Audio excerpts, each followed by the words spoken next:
नमस्कार जय जगन्नाथ मु रश्मि आपण समस्त को स्वागत जनाऊँ रश्मिस किचन चैनल। आज मु आपण मानक पई चिकेन रो आउ गोटे सुपर टेस्टी स्टार्टर रेसिपी नहीं आसी जार ना है चिकेन टिक्का। या आम पैन रे बनवा आउ या बनवा बहुत सहज। तेज चलतु ए चिकेन टिक्का तैयारी करवा स्टार्ट करवा। आशा कर चिकेन टिक्कार रेसिपी निश्चय पसंद आसो। चिकेन टिक्का तैयारी करने आमको दरकार बोनलेस चिकेन। मुझे आधा किलो बोनलेस चिकेन नहीं जो थे बेसी हाड़ न टाइप पीस ने जमीती कि घर को आम जो चिकेन नहीं आसचे से काटिकी भी बाहर करें।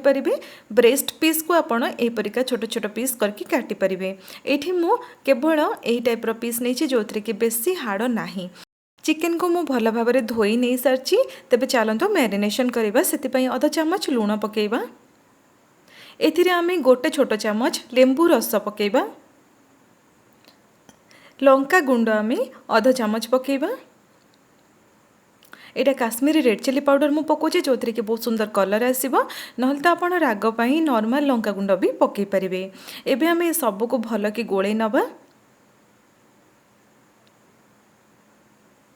या को आमे भल भाव में गोळै सारा पर आपण ताकू 10 मिनिट एमती छाड़ी पारिबे। नहले तो तापर सेकेंड मैरिनेशन भी करि परिबे। ए देखंतु चिकेन रे आमे मसला सब भल भाव में गोळै देलेनी। एबे आमे ताकू घोड़ै दबा। से भितर आमे कोन करबा बेसन को भाजी नबा। एठी आमे गोटे पैन गरम कले से आमे सोरिष तेल 2 चामच गरम करछे। तेल गरम हे आसला बेलू 2 बड़ चामच बेसन पकेबा। बेसन को तेल रे मीडियम आंच रे भाजी नबा। आंच को स्लो करदे आ बेसन को एकदम स्लो आंच रे लगातार भाजबे जमीती कि बेसन रू मीठा बास्ना आसवा स्टार्ट हो। ए देखो बेसन आमर भाजी गला। या बेसी भाजवा दरकार नहीं। गैस को बंद करके बेसन को काढ़ी नेबे। ताको आमे साइड रखि नबा। एबे चलंतु चिकेन रो सेकेंड मैरिनेशन करबा। सेति पई आमे बसा दही नबा 3 चामच। देखंतु दही मु बसैतिली साइड रू पानी बाहरिची तो दही रो पानी नेबेनी केवल बहला दही नेबे। एठी देखंतु मु पूरा पूरी बसा दही नउची। जदि आपण खाइबा चामच रे मापिबे ताले 3 चामच हबो। ए देखंतु मु एठी दही नै गली। एबे आमे सेथिरे अदा रसुन पेस्ट गोटे छोट चामच पकेबा।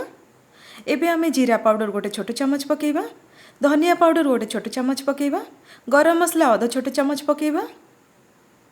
एबे आमे हळदी आधा छोट चामच पकेबा। सेथिरे आमे लंका गुंड 2 रु 3 चामच पकेबा। अपन टेस्ट अनुसार लंका गुंड पकांतु। लूण आमे आधा छोट चामच पकेबा। आउ एथिरे आमे ड्राई मैंगो पाउडर नहले तो अपन चाट मसला आधा चामच पकई परिबे। कसूरी मेथी आमे गोटे चामच पकेबा। एबे आमे सेथिरे आमर बेसन जो भाजी के रखिथिले तेल रे ताकू आमे एठी पकई नबा। एबे आमे सेथिरे 2 चामच सोरिष तेल पकेबा। आउ एथिरे आधा छोट चामच गोलमरिच गुंड पकेबा। एबे आमे ए सब को भल कि गोळै दबा। बहुत भल भाव में ताको मिसई दियंतु। देखंतु ए पेस्ट आमर रेडी हो गला। एथिरे आमे आमर सेकेंड मैरिनेशन करबा चिकेन को प्रथम रु आमे थरे मैरिनेशन करिकी 10 मिनिट रखि देथिले। एथिरे चिकेन बहुत भल भाव में टेंडर हो जाई थाए। आ यार टेस्ट पूरा पूरी बढ़ी जाई थाए। एबे आमे ए सब को मसला संगे भल कि गोळै दबा। चिकेन भल भाव में गोळे हो गला परे ताकू आमे एमिति घोड़े की ताकू 20 रु 25 मिनिट पर्यंत मैरिनेट होगा छाड़ीदबा। आपन ताकू फ्रिज रे भी रखि परिबे। से भितर आमे पियाज रो गोटे भल सलाड बनैबा जोटा कि आपन होटल बा रेस्टोरेंट रे खांदी। पियाज रे सलाड बनैबा पई आमको दरकार 2टा कटा पियाज जहाको कि गोल गोल आ बड़ बड़ करके मु काटिची। सेथिरे आमे आधा छोट चामच लंका गुंड पकेबा। आउ सेथिरे गोटे चामच लेंबू रस पकेबा। लेंबू रस बदल रे आपन आधा छोट चामच विनेगर भी पकई परिबे। एबे हमें स्वाद अनुसार लुण पकेबा। पियाज सांगे भल कि गोळै दबा।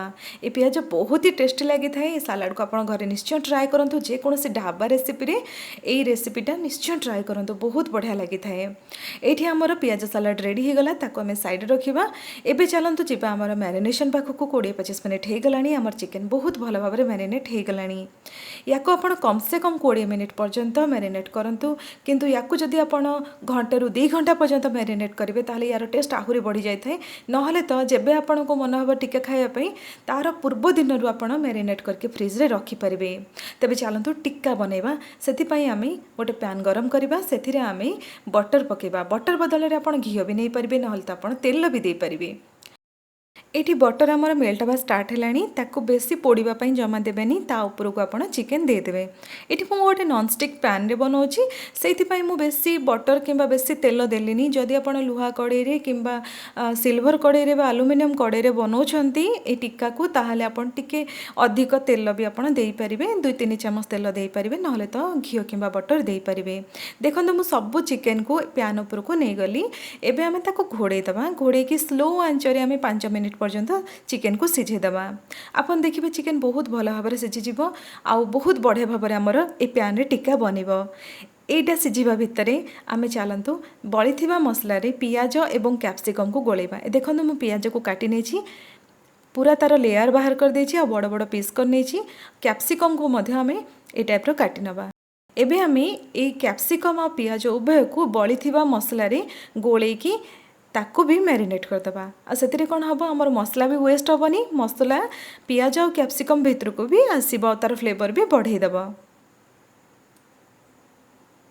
ए सब को भल भाव गोली सारा पर ताको आमे साइड रे रखिबा एवं देखिबा हमर चिकेन सिझिलानी कि नाही। 5 मिनिट हे गलानी।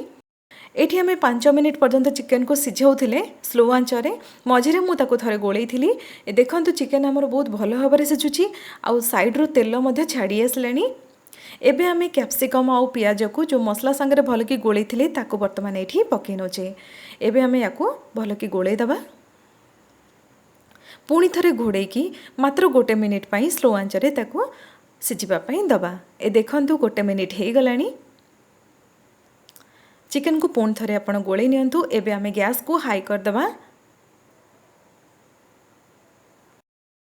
ए टाइम रे आपण गैस को बंद करके चाहिए ताको गोटे स्क्यूअर रे लगे कि ताको आपण पोड़ी परिबे टिक्का आपण बनै परिबे। नहले तो आपण ए पैन रे ही गैस को हाई फ्लेम करके चिकेन टिक्का बनै परिबे। देखंतु चिकेन हमर बहुत भल भाव सिझी सारिलानी। जेते बेले देखिबे आपणकर चिकेन भल भाव सिझी सारलानी सेते बेले गैस को एकदम हाई कर देबे। हाई फ्लेम रे ताको आपण एपट सेपट करके पूरा पूरी भल कि पोड़ी कि आपणकर चिकेन टिक्का बनै नियंतु।